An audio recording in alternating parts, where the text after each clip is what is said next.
ஆண்டவராகிய இயேசு கிறிஸ்துவின் நாமத்தினாலே மீண்டும் ஸ்பிரிச்சுவல் சயின்ஸ் ஆன்மீக அறிவியல் என்கிறதான நிகழ்ச்சிக்கு அன்பாய் வரவேற்கிறோம். நம்மோடு கூட சகோதரர் ரூபன் வந்திருக்காங்க. தொடர்ச்சியாக நம்ம நிறைய விஷயங்கள், குறிப்பாக தேவன் ஏன் மனிதனாக வேண்டும், தேவன் மனிதனாக முடியுமா, அதனுடைய சட்டம் என்ன, மனிதனுக்கு கொடுத்த சுயாதீனம் என்ன, இப்படி நிறைய விஷயங்களை நம்ம பேசிக்கிட்டே இருக்கிறோம். இன்றைக்கும் அவங்களோட நம்ம சில விஷயங்களை கலந்து ஆலோசிக்க போகிறோம். வாங்க நம்ம நிகழ்ச்சிக்குள்ள போகலாம். Praise lord. சந்திப்பதில் ரொம்ப சந்தோஷம். Thank you so much for your invitation once again. இன்றைக்கி நம்ம என்ன பார்க்க போகிறோன்றதை நேரடியாக போயிடலாம். ஸோ லாஸ்ட் எபிசோடில் நம்ம வந்து இந்த டாக்கின் கேட்ட ஒரு விஷயத்தை வச்சு நம்ம பேசினோம். கடவுள் மனுஷனாகி சாக வேண்டியது இருந்தது அப்படிங்கிறத பற்றி பேசுகிறோம். அதோட தொடர்ச்சியாக இன்றைக்கி நம்ம பார்க்க போகிறோம். இந்த நிகழ்ச்சியை பார்க்குறவங்க போன எபிசோடையும் பார்த்துட்டு வந்தீங்கன்னா உங்களுக்கு ஈஸியாக புரியும். நீங்கள் சொல்லுவீங்க எப்போவும், அதை நான் சொல்லிட்டு அதுக்கு சொல்லுங்கள். இதில் நிறைய கிறிஸ்டியன்ஸுக்கு ஒரு குழப்பம் வரும். அதை ஒருத்தர் எழுதியிருந்தே செஞ்சிருந்தார். என்ன கேட்பாங்க அப்படின்னா, பழைய ஏற்பாட்டில் வந்து கடவுள் ரொம்ப கோவக்காரராக இருந்தார், புதிய ஏற்பாட்டில் வந்து சாதுவாக மாறிட்டார். அது நான் விசுவாசியாக இருந்தபோது எனக்கு சந்தேகம் எனக்கு இருக்குது. ஏன்னா பழைய ஏற்பாட்டில் இது வந்து, அதாவது அவங்க புரிதலை வந்து நம்ம தவறுன்னு சொல்லிட முடியல. எதனால் சொல்கிறேன்னா, ஒரு இடத்துல அண்ணன் தன்னை எரிச்சல் உள்ள தேவன் அப்படின்னு சொல்கிறாரு. அப்புறம் வந்து நியாயம் தீர்க்கிறவர், என்னை ஒருவனும் பார்க்க முடியாது அப்படின்லாம் இருக்கிறார். அப்படியே குவைட் ஆப்போசிட்டாக நம்ம புதிய ஏற்பாட்டை பார்க்கும்போது இயேசு கிறிஸ்துவ வந்து ஒரு சாந்தம் உள்ளவரா, அடி வாங்குறவரா, அப்புறம் வந்துட்டு வீடுகளில் ஃபோட்டோ வச்சுருப்பாங்க. நான் அதை நம்புறதில்ல ஃபோட்டோவை. சிலர் வந்து இயேசுநாதர்னு ஃபோட்டோ வச்சுருப்பாங்க. அதில் பார்த்தீங்கன்னா பயங்கர சாந்தமாக, அமைதியாக. நானுமே செய்திகள்லாம் சொல்லுவேன், அவர் அவ்வளோ சாஃப்டெல்லாம் இல்லை. அவர் ஒரு சவுக்கு அடித்தார்னா அந்த கோயிலில் ஒருத்தன் கூட அவரை வந்து தடுக்கல, தேவாலயத்தில் இல்லையா? அப்போ அவர் என்ன வேகத்தில் அடிச்சிருந்தா ஒரு வயலும் கிட்ட வந்து கேட்டிருக்க மாட்டான். யாருமே வந்து ஏன் இப்படி செய்கிறதுன்னு கேட்கவே இல்லை பாருங்களேன். அப்போ அந்த அளவுக்கு அவர் வந்து ஒரு ஆக்ரோஷமாக இருக்கார். ஸோ ஆனால் பொதுவாகவே ஓவராலாக கிரைஸ்ட் வந்து பயங்கர சாஃப்ட்டு. அவர் என்ன பண்ணாலும் அமைதியாக இருக்கிற ஒரு நேச்சர் அப்படிங்கிற மாதிரி தான் போர்ட்ரேட் ஆகிருக்கு. சார் நீங்கள் சொல்லுங்கள். அது சூப்பரான பாயிண்ட் நீங்கள் சொன்னது. அந்த ட்ரினிட்டிங்கிறதுக்கு இந்த மாடல் முடிச்சுட்டு அடுத்த மாடல் ட்ரினிட்டிக்கு தானே போவோம். அப்போ அவர் யாருங்கிறத இன்னும் கொஞ்சம் டீட்டெயில்டாக டிஸ்கஸ் பண்ணோம்னா இன்னும் கொஞ்சம் நல்லா இருக்கும்னு நினைக்கிறேன். நீங்கள் சொல்லும்போது ஒரு விஷயம் ஒருத்தர் சொன்ன ஞாபகம். பழைய ஏற்பாட்டில் வந்து கண்ணுக்கு கண்ணு, பல்லுக்கு பல்லுன்னு சொல்கிறாரு. புதிய ஏற்பாட்டில் ஆண்டவர் என்ன மனம் மாறிட்டாரா அப்படின்னா சில பேர்லாம் யோசித்து பேசுனதை நான் கேட்டிருக்கேன். ஸோ நம்ம லாஸ்ட் எபிசோடில் சொன்ன மாதிரி தான், பழைய ஏற்பாட்டு உடன்படிக்கைக்கும் புதிய ஏற்பாட்டு உடன்படிக்கைக்கும் ஒரே ஒரு வித்தியாசம் தான்.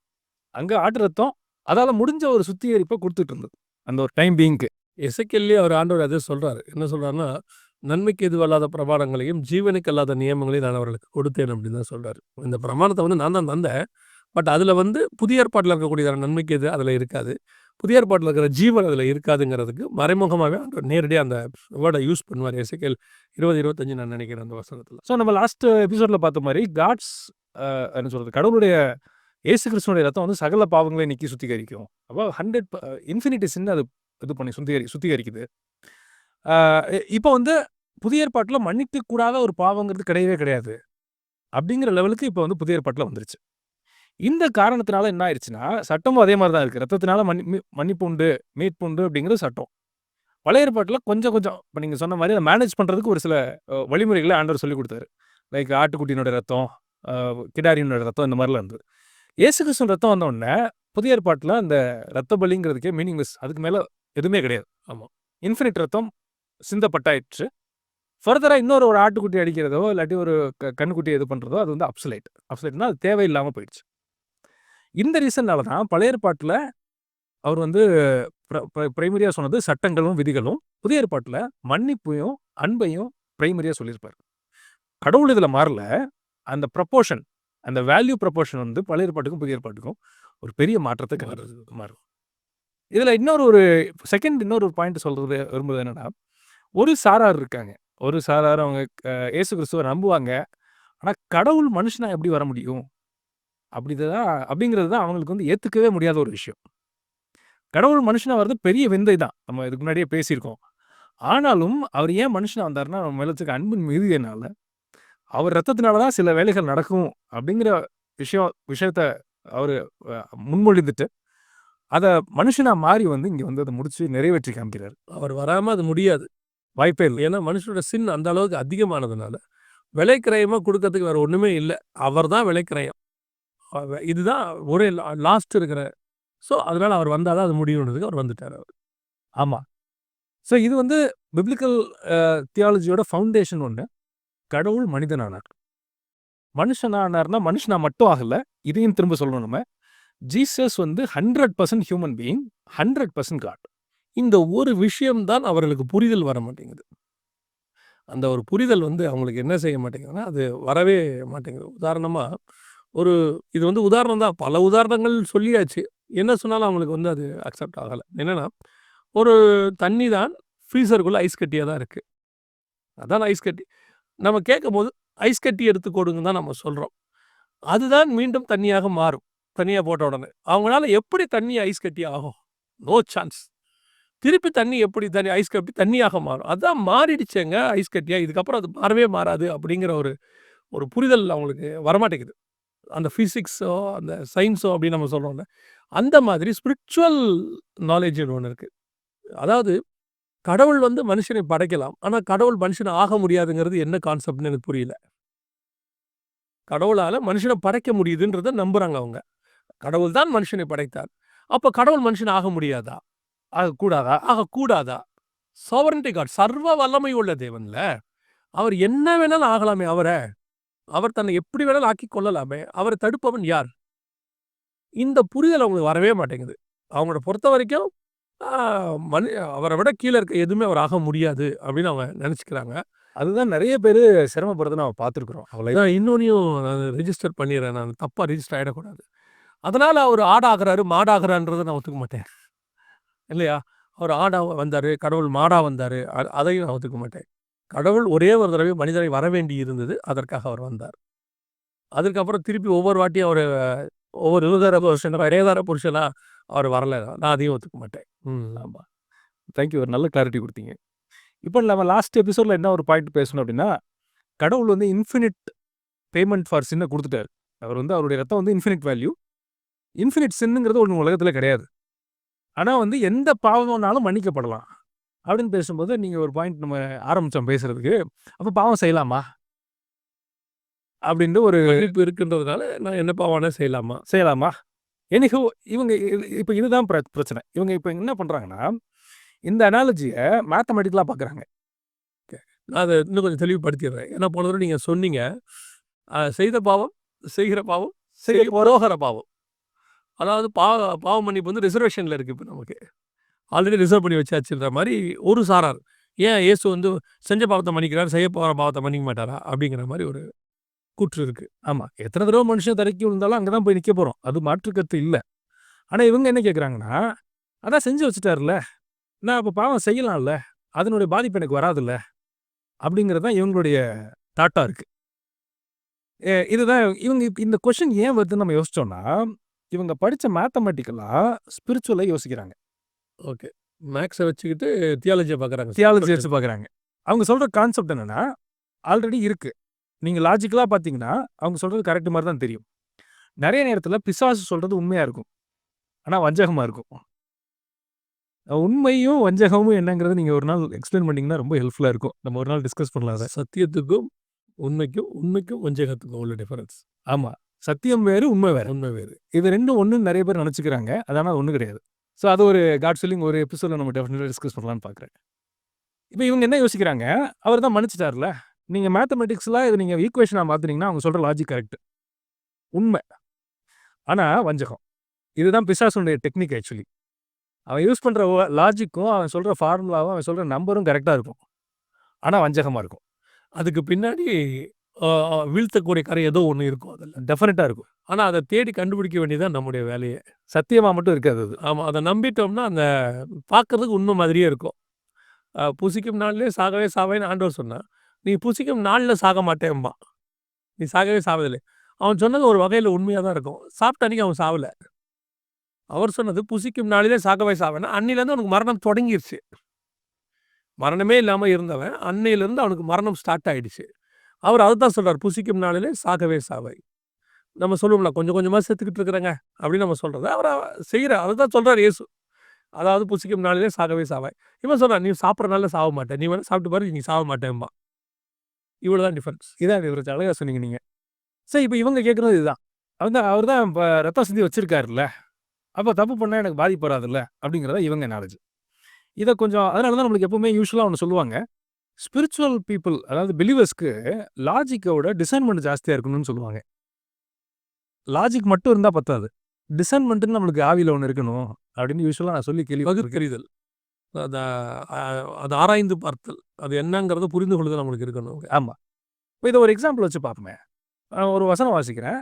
எபிரெயர் 6:6 மறுதலித்து போனவர்கள் தேவனுடைய குமாரனை தாங்களே மறுபடியும் சிலுவையில் அறைந்து அவமானப்படுத்தினபடினால். அதாவது ஒரு மனுஷன் ஆண்டவருக்குள்ள பிறந்தவன், கிறிஸ்துவுக்குள்ள பிறந்து ரட்சிப்பின் அனுபவத்துக்கு வந்துட்டு, அவன் திரும்ப பாவத்துல போய் அவன் அடிமைத்தனத்துக்கு போகும்போது, திரும்ப வந்து ஆண்டவர சிலுவையில போய் அறையிறானாம். இல்லாட்டி அறையிறோமா. அப்படின்னா நான் இத புரிஞ்சுக்கிறது எப்படி அப்படின்னா, இயேசு கிறிஸ்து சிலுவைக்கு போகும்போது அவருக்கு ஒரு வேதனை வந்திருக்கும்ல. அப்படி மறுதலிச்சு பின்மாற்றத்துல போறவங்கள பார்க்கும்போது அதே வேதனை அவருக்கு இப்பயும் வருது. நீங்க சொல்லுங்க நான் சொல்றேன் நானு. இவனுக்காண்டி நான் நானே போய் கடவுள் மனுஷனா 100% ஹியூமன் பீயிங்கா 100% காடா இவ்வளோ ஒரு எக்ஸ்க்ரூஷியேட்டிங் பெயின்குள்ள நான் போனேனே. இதுக்காகவா போனேன்?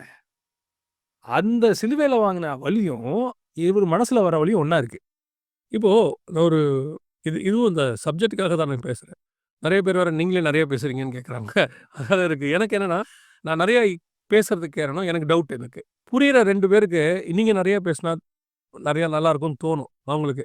இவர் இன்னும் பேசட்டுமேன்னு. அது உண்மதான். ஆனா அதே நேரத்தில புரியாம ஒரு 10,000 பேர் உட்காந்துருப்பாங்க. அவங்களுக்கு இது புரிஞ்சிரணுமேன்றதால தான் என்னுடைய தாட். இப்போ இது எப்படி புரிந்து கொள்ளப்படுது நீங்க சொன்னது இந்த விஷயங்கள் ஏன் அவங்க அப்படி எடுத்துக்கிறாங்கன்னா, இயேசு ரத்தம் சிந்திட்டாரு. சிந்திட்டு அவர் என்ன பண்ணிட்டாருன்னா, ஒரு ஒரு ஒரு ஒரு 1 பில்லியன் பேரல்ல ரத்தத்த அடைச்சு வச்சுட்டாரு. ஓகேங்களா? அடைச்சு வச்சுட்டாரு. இனி பாவம் செய்யும்போது எடுத்து குடுத்துட்டே இருக்காரு. இந்தா இந்தா மன்னிச்சுக்கோ. இந்த மன்னிப்பு எடுத்து அவனுக்கு அவன் பாவத்துக்கு அப்பா 2 டிராப் தூக்கி குடு. இவனுக்கு 2 பக்கெட் குடு. இவனுக்கு ஒரு பக்கெட் மொண்டு ஊத்து. அப்படிங்கிற ஃபீல்ல இவங்க இருக்காங்க. இவருக்கு ஒண்ணுமே இல்ல. ஒரு தடவ ரத்தம் சிந்திட்டாரு. இதுக்கப்புறம் அத பாட்டு மன்னிச்சுட்டு போயிட்டே இருப்பாரு. அவருக்கு ஒரு பெயினும் இருக்காது. ஒண்ணும் இருக்காது. கேட்க கேட்க மன்னிச்சுக்கிட்டே இருப்பாரு அப்படின்னு இவங்க தாட்ல இருக்கு. ஏன்னா பாவ மன்னிப்பு இவங்களுக்கு ஸ்டாக்ல வச்சுட்டாருன்னு அவங்க நெனச்சுட்டாங்க. நாம் ஒவ்வொரு முறை பாவ மன்னிப்பு கேட்கும்போதும், அவருக்கு அன்னைக்கு என்ன பெயின், என்ன பாவத்த மன்னிக்கிறதுக்கு அவர் என்ன விதமான இதயத்தில் வேதனை அடைந்தாரோ, அதே வேதனை இன்னைக்கும் ஒவ்வொரு தடவ நம்ம கேட்கும்போது இருக்கும். அதான் நீங்க சொல்ல வரீங்க. எக்ஸாக்ட்டா சொன்னீங்க. இல்லையா? இப்ப நீங்க சொன்னீங்க இல்லையா? பேரல் பேரலா அடுக்கி வச்சுட்டாருன்னு. இந்த யோசனை ஏன் வருதுன்னா, இவங்க வந்து டிசைன்மென்ட்ல இல்லாம மேத்தமேட்டிக்கலா யோசிக்கிறாங்க. ஆ அவர் ஒரு தடவ சிந்திட்டாரு. அது ஸ்டாக்ல இருக்கு. நம்ம எப்ப போய் கேட்டாலும் எடுத்து எடுத்து இந்தா தெளிச்சு தெளிச்சு விட்டுட்டே இருப்பாரு. போ போ போ போ கொழாய தொறந்து ரத்தத்த விட்டு மன்னிச்சுட்டேன் போயிட்டே இரு போயிட்டே இருன்ற மாரி. இல்லவே இல்ல. ஈச் அண்ட் எவ்ரி டைம் நம்ம மறுபடியும் சிலுவையில் அறையிறபடியில நீங்க வாசிச்ச வசனத்துல அப்படியா ரொம்ப அழகா இருக்கும் அது. மறுதலித்து போனுகிறவர்கள் அவரை மறுபடியும் சிலுவையில் அறைகிறபடியினால் ஈச் அண்ட் எவ்ரி டைம் குருசிஃபிகேஷன் நடந்துகிட்டே இருக்குங்கிறாரு. அந்த பெயின் அவருக்கு வருது மனசுல. அந்த பெயின் ஸ்பிரிட்ல ஃபீல் பண்றாரு அவரு. பாடியில ஒரு தடவ தான் ஃபீல் பண்ணாரு. ஸ்பிரிட்ல each and every time feel பண்ணிட்டு இருக்கிறாரு. அதனால தான் நீங்க வெளிப்படுத்தல் 5ஆம் அதிகாரத்த வாசிச்சீங்கன்னா, அடிக்கப்பட்ட வண்ணமா இருக்கிற ஆட்டுக்குட்டின்னு இருக்கும். அடிக்கப்பட்ட வண்ணமா இருக்கிற ஆட்டுக்குட்டி. அதோடைய பொருள் என்னன்னா, ஸ்டில் அவர் வந்து அடிக்கப்பட்டுக்கிட்டே இருக்கிறாருங்க. ஸ்பிரிட்ல. நீங்க 2000 வருஷத்துக்கு முன்னாடி இயேசுவ அடிச்சா, ஹீல் ஆயிருக்கணும்ல. அடிச்ச தழும்பு தானே இருக்கணும். தழும்புகளால் உள்ள ஆட்டுக்குட்டின்னு தானே சொல்லணும். அந்த இடத்துல சொல்லும்போது, இயேசுவும் என்ன சொல்றாரு? என் தழும்புகளால் நீங்கள் குணமானீர்கள் தானே சொல்றாரு. ஆனா, ஹெவன்ல நீங்க பார்க்கும்போது இயேசு வரும்போது எப்படி இருக்குதாம்? அடிக்கப்பட்ட வண்ணமா இருக்கிற ஆட்டுக்குட்டி. அப்படின்னா என்ன அர்த்தம்னா, ஸ்டில் அவருக்கு என்ன இருக்கு? அந்த அடிக்கப்படுதலுடையதான அந்த அந்த காரியம் அங்க காணப்படுது. திருப்பி இவங்க உடனே இருப்பாங்க. அப்ப அவங்க சிலுவையில அறைஞ்சுக்கிட்டே இருக்காங்க இயேசுவ. இல்ல, இல்ல. அவருக்கு அந்த பெயின் வந்துட்டு சிலர் சொல்லுவாங்கல்ல, அவன் ஒரு தடவ பேசிட்டு போயிட்டாங்க. ஆனா அவன் சொன்னத நெனைக்கும் போதெல்லாம் எனக்கு நெஞ்சு வலிக்குதும்பாங்க. உண்மையிலே அவங்களுக்கு அந்த பெயின் வரும். அவன் இப்படி நம்மள சொல்லிட்டானே! அப்படின்னு ஒரு பெயின் வருதுல்ல. இதே பெயின் அவருக்கு ஸ்பிரிட்ல வருது. ஈச் அண்ட் எவ்ரி தடவ போய் நம்ம மன்னிப்பு கேட்கணும்ல. நம்ம ஈஸியா மன்னிப்பு கேட்ட உடனே, நமக்கு ஈஸியா ஒரு மன்னிப்பு கிடைக்குது. ஏன்னா அவர் மன்னிச்சுட்டாரு. அதுல மாற்று கருத்தே இல்ல. ஆனா அவருக்குள்ள இருந்து வர பெயின யாருமே ஃபீல் பண்றதில்ல. இவங்க எல்லாருமே என்ன நினைக்கிறாங்கன்னா, Swiggyலயும், Zomatoலயும் ஆர்டர் போட்டாச்சு பாவ மன்னிப்ப. அது கேட்ட உடனே வந்து கிடைச்சிருது. அப்புறம் என்னங்க என்கிட்ட காசு இருக்கு. பாவ மன்னிப்பு கேட்கிற குணம் இருக்கு. மன்னிக்கிற சுபாவம் அவர்ட்ட இருக்கு. நான் கேட்க அவர் மன்னிச்சுக்கிட்டே இருக்கிறார். அதுதான் செய்ய போகிற பாவத்தின்ற துணிகரம் அவங்களுக்கு வருது. நான் நினைக்கிறேன். அழகா சொன்னீங்க. எக்ஸாக்ட்டா சொன்னீங்க. இவங்க என்ன பண்றாங்கன்னா, படிச்ச படிப்பையும், படிச்ச மேத்தமேட்டிக்ஸையும் கடவுள் மேல அப்ளை பண்ணி பார்க்குறாங்க. அதனால தான் இந்த கொஸ்டினே வருது. ஆனா திரும்ப நம்ம லாஸ்ட் டைம் சொன்ன மாரி, சின் வந்து அது வந்து ரொம்ப ரொம்ப கொடியது. கடவுளையே கஷ்டப்படுத்துது அது. அத நம்ம மறக்கவே கூடாது. இப்ப இத எக்ஸ்ப்ளைன் பண்றதுக்கு ஒரே ஒரு எக்ஸாம்பிள் மட்டும் சொல்றேன். இது ஒருவேளை அவ்வளோ கர்டியஸா இருக்காது சில பேர் கேட்கறதுக்கு. பட் ஆனா இதுதான் இத விட ஒரு பெஸ்ட் எக்ஸாம்பிள் எனக்கு சரியா தெரியல. ஒரு ஒரு உதாரணத்துக்கு எடுத்துக்கங்க. ஒரு கணவன், மனைவி இருக்காங்க. இதுல வந்து என்ன பண்ணிடுறாங்க, இந்த கணவனோ, மனைவியோ 2 பேர்ல யாரோ ஒருத்தரு வேலை பார்க்குற இடத்துலயோ, எங்கேயோ ஒரு இடத்துக்கு போகும்போது ஏதோ ஒரு தவறு அவங்க கேரக்டர்ல நடந்துருது. மனைவி தப்பு பண்ணிடுறாங்கன்னு வச்சுக்கோமே. அப்போ உடனே இவங்க வந்து இந்த பெண்ணியல் பேசுறவங்க வந்து கணவர் தப்பு பண்றவரே வச்சுப்போம். 2மே வச்சுக்கலாம். யாரோ ஒருத்தர் தப்பு பண்ணிடுறாங்க. கேரக்டர் வைஸா அவங்க செய்யக்கூடாதத செஞ்சுடுறாங்க. ஏதோ ஒரு கள்ள உறவுல ஏதோ ஒண்ணு சிக்கிடுறாங்க. இன்னொரு ஸ்பௌஸ் அந்த கணவரோ, மனைவியோ அவங்க மேல இருக்க அன்புனால மன்னிச்சிடுறாங்க. மன்னிச்சுட்டு அவங்கள திரும்ப முன்னாடி எப்படி மரியாதையா நடத்துனாங்களோ, அதே மாரி நடத்த ஆரம்பிச்சுடுறாங்க. இப்ப சொல்லுங்க, இப்போ ஒருத்தன் கேட்கறான் வந்து, "அவன் தான் மன்னிச்சுட்டான்ல, திரும்ப தவறு நடக்கிறதுக்கு தப்பு இல்லைல்ல?" அப்படின்னு கேட்டா, நம்ம என்ன சொல்லுவோம்? இந்த பார்க்குற ஜனம் என்ன சொல்லும்? இந்த சமூகம் என்ன சொல்லும்? இதுதான் இருக்கிறதுல பெர்ஃபெக்ட் எக்ஸாம்பிள். நீங்க சொன்னீங்க நான் சரியா இருக்குமான்னு. எக்ஸாம்பிள். மன்னிக்கிற சுபாவம் எனக்கு இருக்குன்ட்டு, நீ தப்பு பண்ணிக்கிட்டே இருந்தீன்னா, ஒரு இடத்துல எனக்கு என்ன தோணும்? அவுட்ரேஜஸ் இது இப்படி யோசிக்கிறது எவ்வளோ ஒரு விக்கெட்னஸ்ன்னு யோசிச்சு பாருங்க. என்னுடைய மன்னிப்ப நீ எவ்வளோ மிஸ்யூஸ் பண்ற? ஆ. அப்படிதான் நமக்கு தோணும் இல்லையா? அதானே உண்மை. அதான உண்மை. கரெக்ட். அது எவ்வளோ பெரிய விஷயத்த அவர் மன்னிச்சு ஏத்துக்கிட்டாரு. இப்போ ஒருத்தர் வந்து ஒரு பிசாசு வந்து ஒரு சத்துரு வந்து பேசுறான். அவன் தான் மன்னிச்சுட்டான்ல. திரும்ப தப்பு பண்ணா என்ன? இப்ப நம்ம இன்னைக்கு பேசுறது அத கேட்கும்போது நெறைய பேருக்கு கோவமே வரும். நீங்க வேணா பாருங்க. 10 வருஷம் கழிச்சு அடுத்த ஜெனரேஷன் ஆமா கரெக்ட் தானே அப்படின்னு கேட்பான். இதே விஷயத்த. அந்த சூழ்நிலைக்குள்ள தான் அவ்வளோ பெரிய வஞ்சகத்துக்குள்ள தான் மனுஷன் எல்லாமே இன்னைக்கு போயிட்டு இருக்கோம். அந்த சரி. ப்ளீஸ். ஒரு கோர்ட்ல போயிட்டு நீதிபதி வந்து சொல்லிடுறாரு. "ஏப்பா நீ அவர் பைக்க திருடினதுக்கு உனக்கு ரூ. 10,000 ஃபைன். நீ ரூ. 10,000 மரியாதை கட்டிடணும்னு" திருடன் வந்து சொல்லிட்டான். "ரூ. 30,000 வச்சுக்கோங்க" அப்படின்னு. நான் சொல்ல ஒரு எக்ஸாம்பிள். 30,000 வச்சுக்கோங்க. நீதிபதி 10,000 தானப்பா எதுக்கு 20,000 எக்ஸ்ட்ரா கட்டுறேன்? அடுத்த 2 பைக்கு திருட போறேன். அட்வான்ஸா நான் பே பண்ணி வச்சுர்றேன். அப்படின்றது எந்த அளவுக்கு முட்டாள்தனமோ, எவ்வளவு துணிகரமோ, அதே துணிகரம் தான் இதுலயும் இருக்கு. யோசிச்சு பாருங்க. இப்படி உண்மையா போய் ஒரு நீதிபதிட்ட இன்னைக்கு பேசுறாருன்னு வச்சுக்கங்க குற்றவாளி. அவர் வெளியில போவாருன்னு நினைக்கிறீங்க? ஏற்கனவே செஞ்ச தப்புக்கு தூக்கி உள்ள போடுறான்ருவாரு. 10,000த்த 10,00,000 ஆக்குறதுக்கும் உரிமை இருக்கு அவருக்கு. ஆமா. ஸோ இதுதான் நம்ம வந்து அறியாமையில நெறைய பேர் கேட்கறாங்க. அதான் பாவம் செஞ்சதுக்கு தான் சிந்தி வச்சுட்டாரே. இந்த மேத்தமேட்டிக்ஸ யோசிச்சு, அவர் தான் பண்ணி வச்சுட்டாரே. நான் பண்றது என்னங்கிற துடிகரம்னா, ஒரு உதாரணம் சொன்னேன் இல்லையா? இந்த உதாரணத்த வச்சு யோசிச்சு பார்த்தோம்னா, இல்லாட்டி பார்த்தாங்கன்னா, அவங்க கேட்கிற கொஸ்டின் என்னங்கிறது அவங்களுக்கு நல்லா புரியும். இன்னைக்கு நீங்க சொல்லக்கூடியத உபதேசமா வச்சு பண்ணக்கூடிய ஊழியர்கள் அதிகம். இதுக்கு பேரு வந்து மோட்டிவேஷனல் ஸ்பீச்சு. இதுக்கு பேரு வந்து கிருபையின் உபதேசம். கர்த்தர் கிருபை உள்ளவரு. நீ ஏன் பாவி, பாவி, பாவின்னு சொல்ற? கர்த்தருடைய பாவ மன்னிப்பு கிருபை எவ்வளோ பெருசு. அவர் செய்யப்போற பாவத்தையே மன்னிக்கிறாரு. இன்னைக்கு இந்த மாரி உபதேசத்த சொல்லி ஜனங்கள மேத்தமேட்டிக்கலா, ஸ்பிரிச்சுவலா நடத்தாம மேத்தமேட்டிக்கலா நடத்துறவங்க. இந்த மேத்தமேட்டிக்கலா அக்செப்ட் பண்ற ஜனங்க ஒரு பெரிய கூட்டம் இருக்கு. அவங்களுக்கு இது வசதியா இருக்கு பாருங்களேன். இல்லையா? இயேசு சொன்னது, பாவம் செஞ்சவன மன்னிச்சுட்டு, இனி பாவம் செய்யாத. அந்த வேர்ட் ரொம்ப இம்பார்ட்டன்ட். அந்த 38 வருஷமா இருந்தவங்களையும் சரி, அந்த பாவம் செய்த அந்த அம்மா வந்து கால்ல விழுவாங்க. எல்லாரும் கல்லெறிய வருவாங்க. அந்த ஸ்திரீய கூட சரி. அவர் சொல்லக்கூடிய வார்த்தை என்னவா இருக்கும்னா, "நானும் உன்னை நியாயம் தீர்க்கிறதில்லை. இனி பாவம் செய்யாதே." அப்பன்னா இயேசு என்ன சொல்லணும்? "தைரியமா போம்மா. இனி எத்தன வேணா செய். நான் இருக்கேன். நான் பாவ மன்னிப்புக்கு ரெடியா இருக்கேன்." அப்படிதானே சொல்லணும்? ட்ரூ ட்ரூ அதானே. ஏன்னா இவங்க சொல்றது கான்செப்ட் அப்படித்தானே இருக்கு. இது ஒரு பெரிய கூட்டம். இந்த மேத்தமேட்டிக்கலா நீங்க சொன்ன மாதிரி, வசனத்த வந்து கிருபைய அல்லது பாவ மன்னிப்ப இப்படி பார்த்துக்கிட்டு, ஒரு பெரிய கூட்டத்த ஏமாத்துது. இவங்க ஒரு நாள் இவங்க வந்துட்டு இது அல்லன்னு தெரிய வரும்போது, இவங்களுக்கு போய் கேட்கறதுக்கு கூட வாய்ப்பு இருக்காது ஆண்டவர்ட்ட. ஏன்னா அந்த காலம் முடிவடைஞ்சிருக்கும். ஒரு சைடு வந்து பார்த்தீங்கன்னா, எத்தன தடவ நம்ம தவறி விழுந்தாலும் தூக்குறதுக்கு அவர் ரெடியா இருக்காரு. அத வாய்ப்பா வச்சுக்கிட்டு நான் தவறுறேன்னா, அவர் தான் தூக்கிருவார்ல. அப்படின்னு நினைக்கிறது அது வந்து இந்த எக்ஸாம்பிள் வச்சு நான் சொன்ன அனாலஜி வச்சு யோசிச்சு பார்த்தாங்கன்னா, அது எப்படி ஒரு விக்கெட் கொஸ்டின் அப்படிங்கிறது அவங்களுக்கு தெரியும்.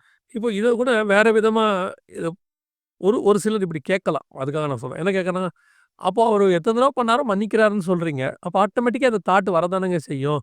சரிதான் அவர மன்னிக்கிறாருன்னு ஒரு எண்ணம் வருமேன்னு சொன்னாங்கன்னா, நான் என்ன நினைக்கிறேன்னா, அவரு முகத்தை அல்ல இருதயத்தை பார்க்கிறார். நீ என்ன விதத்துல மன்னிப்பு கேட்கிறங்கிறத அவர் பார்க்கிறார். அவர் வந்துட்டு இவன் கேட்கும்போது உண்மைய கேட்கறானா? இல்ல ஆண்டவரே இந்த தடவ மன்னிச்சிருங்க. மனசுக்குள்ள இன்னும் 2 ட்ரிப் இருக்கு ஆண்டவரே. நான் நாளன்னைக்கு திருப்பி வருவேன். மனசுல வச்சுக்கிட்டு, ஆண்டவரே ஜட்ஜி ஏமாந்துருவாரு. உலகத்துல இருக்க ஜட்ஜி ஏமாந்துருவாரு. இவரு அதனால தான் இருதயத்தை பார்த்து நியாயம் தீர்க்கிறவரு இவரு. ஸோ நெறைய பேர் யோசிக்கலாம். அப்ப திருப்பி திருப்பி பாவ மன்னிப்புன்னா அவர் மன்னிக்க தானங்க போறாருன்னா, இல்ல. அவன் திருப்பி இன்னொரு தடவ ஏன் பாவம் செஞ்சாங்கிறதுக்கு காரணம் அவருக்கு தெரியும். அவன் முயற்சி பண்ணா, அவன் பாவம் மன்னிப்பு பாவம் செய்யக்கூடாதுன்னு எவ்வளோ ட்ரை பண்ணான். அதுல விழுந்துட்டான். ஸோ அவன திருப்பி நான் காப்பாத்துறேன். ஆனா இவன் துணிகரமா செஞ்சவன், பாவ மன்னிப்பு இருக்குன்ட்டு போய் தைரியமா செய்றவன், இவன காப்பாத்த மாட்டேன்பாரு. நீங்க சொல்ற பாயிண்ட்ல ஒரு பாயிண்ட் ஆட் பண்ண விரும்புறேன். ஒருத்தர் அடிக்ட்டா இருப்பார். இப்போ ஃபார் எக்ஸாம்பிள் ஆல்கஹாலுக்கு ஒருத்தர் அடிக்ட் ஆயிருப்பார். செய்யக்கூடாதத செய்றதுக்கு அடிக்ட் ஆயிருப்பார். பார்க்கக்கூடாதத பார்க்கறதுக்கு அடிக்ட் ஆயிருப்பார். அவன் வந்து வெளில வர்றதுக்கு போராடி உயிர குடுத்து போராடுவாங்க. ஆனா வர முடியாது. இந்த சூழ்நிலையில கிருபையால உதவி செய்வாரான்னு கேட்டா 200% செய்வார். அவங்க முயற்சி செஞ்சு ஆண்டவருடைய உதவியை கேட்கும் பட்சத்தில் 150% 200% அவன வெளில கொண்டு வரதுக்கு உதவி செய்வார். ஆனா நான் ஏன் வெளில வரணும்னு ஒருத்தன் கேட்பான் பாருங்க. அவன் பாடு கொஞ்சம் கஷ்டம் தான். நீங்க இந்த வந்து இது மீடியாவா இருக்கு, ஓப்பனா இருக்குன்னு அத பத்திலாம் எனக்கு கவலைப்படல. நான் உண்மைய சொல்றேன். இந்த விஷயம் மட்டும் இல்லாவிட்டால், நான்லாம் இன்னைக்கு ஊழியக்காரனா மாறி இருக்கவே முடியாது. நான் 18 வயசுல இயேசுவ ஏத்துக்கிட்டேன். காலேஜ் ஃபர்ஸ்ட் இயர் படிக்கும்போது இயேசுவ ஏத்துக்கிட்டேன். எல்லாருக்கும் உள்ள பலகீனம் எனக்கும் உண்டு. நான் வந்து ஊழியத்துக்கு வந்தது 29 வயசுல தான் ஊழியத்துக்கு 30ஆம் வயசுல ஊழியத்துக்கு வந்தேன். இந்த 11 ஆண்டு காலம் நான் எங்க எத்தன தடவ எவ்வளோ விஷயங்கள்ல விழுந்திருக்கேன், எழுந்திருச்சுருக்கேன்றது எனக்கும் தேவனுக்கும் மட்டும் தான் தெரியும். என்ன மட்டும் அவர் திருப்பி தூக்காம இருந்திருந்தாருன்னா, இந்த இடத்துக்கு நான் வந்திருக்கவே மாட்டேன். ஆனா உண்மையா நான் சொல்லுவேன், அதுல நான் வெளிய வரதுக்கு ரொம்ப கஷ்டப்பட்டுருக்கிறேன். அழுதுருக்கேன், சட்டைய கிழிச்சிருக்கேன். பிரேயர் ரூம்ல என் பனியனெல்லாம் கிழிச்சிருக்கேன் நான். இது தேவனே அறிவார். நான் சாட்சியா தான் சொல்றேன் இதுல. பனியனே கிழிச்சிருக்கேன். என்னால முடியல, விட்டுருங்க. நான் பேசாம ஒரு நாள் ஆண்டவர்ட்ட ஜெபம் பண்ணேன். நல்லா ஞாபகம் இருக்கு. இப்ப என்ன பரிசுத்தம் பண்ணி, இப்ப என்ன எடுத்துருங்க. இத்தோட இந்த நிமிஷமே உங்களால முடியும் தானே, எடுத்துருங்க. இதுக்கு மேல நான் இங்க இருக்க விரும்பல. நான் அந்த ரூம விட்டு வெளிய போனா பாவம் செய்றேன் ஆண்டவரே. ரூம்குள்ள இருக்க வரைக்கும் நல்லா இருக்கேன். அப்படியெல்லாம் ஆண்டவர்ட்ட கதறினது உண்டு. ஆனா என்ன, இல்ல உன்னால முடியும் வா, உன்னால முடியும் வா, நான் இருக்கேன் வா, நான் இருக்கேன் வான்னு தகப்பன் தன் பிள்ளை நான் அதனால தான் அந்த வசனத்த அடிக்கடி சொல்லுவேன். நான் அது வந்து என் இருதயத்துல வந்து ஃபீல் பண்ணி சொல்றது. தகப்பன் தன் பிள்ளையை சுமப்பது போல நான் உன்னை சுமந்து கொண்டு வந்தேங்கிறத வந்து நான் வந்து என்ன அளவுக்கு 100% உணர்ந்தவன் அத நான். தேவனுடையது அந்த அந்த அநாதி கிருபையும், அன்பும் அளவிட முடியாதது. ஆனா அத மிஸ்யூஸ் பண்றதுக்கு அவர் ஒரு நாளும் அனுமதி குடுக்கறதில்ல. ஆனா உண்மையா நீங்க போயி வெளிய வரணும்னு நீங்க முயற்சி பண்ணிட்டீங்கன்னா, அவர் தூக்காம விடுறதும் இல்ல. அமேசிங் நீங்க சொல்றது. இப்ப நீங்க உங்ககிட்ட கேட்டா தெரியும் காட்ஸ் லவ் எப்படி இருக்கும்? அன்பிலீவபிளா இருக்கும். நம்ம கண்ல தண்ணியே வர வச்சுரும். ஆமா. இது வந்து நம்ம சொல்றோம். சும்மா பேசுறோம். இப்ப நம்ம நெறைய பேர் பார்க்குறவங்க இத வந்து ஒரு வொக்காபுலரியா நம்ம வந்து ஏதோ ஒரு தியரி பேசுறோம்னு நெனச்சுக்க கூடாது. இந்த வழியில வந்தவங்களுக்கு தெரியும். அவர் எப்படி தூக்கிட்டு நம்மள வருவாரு. அது எத்தன தடவ நம்மள தூக்கிட்டு வந்திருப்பாரு. அதெல்லாம் பார்த்தா நம்மளுக்கு கண்ணு கலங்கும். ஆனாலும் அவர் தூக்குவாருன்னு நான் துணிகரமா இருக்கேன்னு வச்சுக்கங்க. நான் வெளியில எதுக்கு வரணும்? எப்படி நான் கடைசி காலத்துல ரட்சிக்கப்பட்டுருவேன்? இந்த அனாலஜியும், இந்த மேத்தமேட்டிக்ஸும் இவங்க பேசுனாங்கன்னா, அது ரொம்ப தப்புங்கிறத ஒரு நாள் ஃபீல் பண்ணுவாங்க. இவங்களுக்கு மன்னிப்பு கேட்க சான்ஸ் இல்லாத டைம் ஆயி போயிடும். இவங்க மன்னிப்பு கேட்கறதுக்கு சான்ஸே கிடைக்காது. அந்த மாரி இடத்துல போய் லாக் ஆயிடுவாங்க இவங்க. ஏன்னா இவங்க கிடைக்கும்போது இருந்தத மிஸ்யூஸ் பண்ணவங்க இவங்க எல்லாரும். அதுதான் இந்த வசனம் சொல்லும். அவர் காலின் கீழ போட்டு மிதிச்சாங்க. அது வந்து ஏத்துக்கவே முடியாது. எனக்கு என்னமோ இந்த எபிசோட் வந்து மோர் டெப்த் ஸ்பிரிச்சுவல் ரொம்ப கனெக்ட் ஆகுது. எல்லாரோடையுமே கனெக்ட் ஆகுது ஸ்பிரிச்சுவலி நான் சொல்றேன். Praise god. அந்த காட்ஸ் கிரேஸ்க்காக ஆண்டவர துதிக்கிறேன். ரொம்ப சந்தோஷம் பிரதர். நான் இந்த இடத்துல இந்த ப்ரோகிராம் இப்படி முடிச்சா நல்லா இருக்கும்னு நினைக்கிறேன். ஏன்னா மோர் ஃபீல் எனக்கு வந்து அது புரியுது. நான் வந்திருக்கேன் இந்த பாதையில. ஒருவேளை தேவனுக்கு இந்த சுபாவம் இல்லாமல் இருந்திருந்தால், எம்டி ஜெகன் ஒரு ஆள் இன்னைக்கு பூமியிலே இருந்திருக்க மாட்டாரு. யாருமே இருந்திருக்க மாட்டாங்க. யாருமே இருந்திருக்க மாட்டோம். என் அளவுல சொல்றேன், நான் இருந்திருக்கவே மாட்டேன். ஸோ அந்த தேவனுடைய அன்பையும், பாவ மன்னிப்பையும் மிஸ்யூஸ் பண்ணக்கூடாதுங்கிறது தான் உண்மையிலே நான் வந்து எல்லாருக்குமே கேட்டுக்கிறேன். எல்லாருக்கும் சொல்றேன். ரொம்ப சந்தோஷம் இன்னைக்கு நீங்க வந்தது. இது ஒரு தொடர்ச்சிய நம்ம தொடர்ந்து பார்க்க போறோம் இல்லையா? ஆமா. அடுத்த எபிசோட்ல இதே கன்டின்யூ இதே பண்ணுவோம். கண்டிப்பா பார்க்க போறோம். இந்த ப்ரோகிராம் உங்களுக்கு ரொம்ப யூஸ்ஃபுல்லா இருக்கும். நான் கர்த்தருக்குள்ள நம்புறேன், விசுவாசிக்கிறேன். பிரதருடைய வாய்ஸ் ஓ பைபிள் அப்படின்னு சொல்லக்கூடியதான அவருடைய சேனல்லையும் இந்த காரியங்கள் வருது. இன்னொன்னு நம்முடைய சேனல் பத்தி உங்களுக்கு ஏற்கனவே தெரிஞ்சிருக்கும்னு நினைக்கிறேன். ஹெச்எல்எம் பத்தி சேனல் என்ன ஆச்சுன்னு. அது சீக்கிரத்தில வரும்னு சொல்லியிருக்கிறாங்க. அதுவரைக்கும் நம்ம இந்த ஒய்டிவி எல்ஹெச்எம் அப்படின்ற இந்த சேனல்ல தான் நம்ம ப்ரோகிராம்ஸ் வந்துட்டுருக்கு. நெறைய பேருக்கு இன்னும் தெரியல இந்த சேனல் வந்திருக்குன்னு. நெறைய பேர் நாங்க கேட்காமயே நெறைய சேனல்ஸ்ல அவங்க சேனல்ல எடுத்து போட்டு, இந்த மாரி பிரதர் சேனல் இப்படி ஆயிருச்சு. நாங்க போட்ட ஒரு அனௌன்ஸ்மென்ட் வீடியோ போட்டிருக்கிறாங்க. ஸோ இத பார்க்குறவங்களும் மத்தவங்க நான் சொல்றது வந்து நீங்க சப்ஸ்கிரைப் பண்ணுங்கன்னு நான் கேட்டதில்ல. நான் என்ன சொல்றேன்னா, ஏற்கனவே பார்த்தவங்க ஒருவேளை சேனல் வரல என்ன பண்ணலாம் அப்படின்னு நெறைய பேர் இருப்பாங்க. அவங்களுக்கு இத தெரியப்படுத்துங்க. உங்களால முடிஞ்ச வரைக்கும் யார் யாரெல்லாம் இந்த ப்ரோகிராம்லாம் பார்த்துட்டு இருந்தாங்களோ, அவங்களுக்கு இந்த ப்ரோகிராம் வரலன்னு யோசிச்சுட்டு இருப்பாங்க. அவங்களுக்கு இந்த சேனல் தெரியப்படுத்துங்க. ஒய்டிவி, எல்ஹெச்எம் இப்போ வந்துட்டுருக்குது. நம்ம ஆப்பும் இப்போ Play Storeல ரெடியா இருக்கு. நீங்க போய் புது ஆப்ப டவுன்லோட் பண்ணிக்கொள்ளலாம். அதையும் தயவுசெய்து டவுன்லோட் பண்ணிக்கொள்ளுங்க. ஏன்னு சொன்னா, ஒருவேளை இந்த மாரி யூடியூப் ப்ராப்ளம்ஸ் ஏதாவது வந்துச்சுன்னா, ஆப்ல நம்ம எல்லாத்தையுமே பார்க்க போறோம். இத நீங்க ஜனங்களுக்கும் தெரியப்படுத்துங்க. ரொம்ப யூஸ்ஃபுல்லாக இருக்கும். Thank you brother. Thank you so much for your coming. Thank you so much.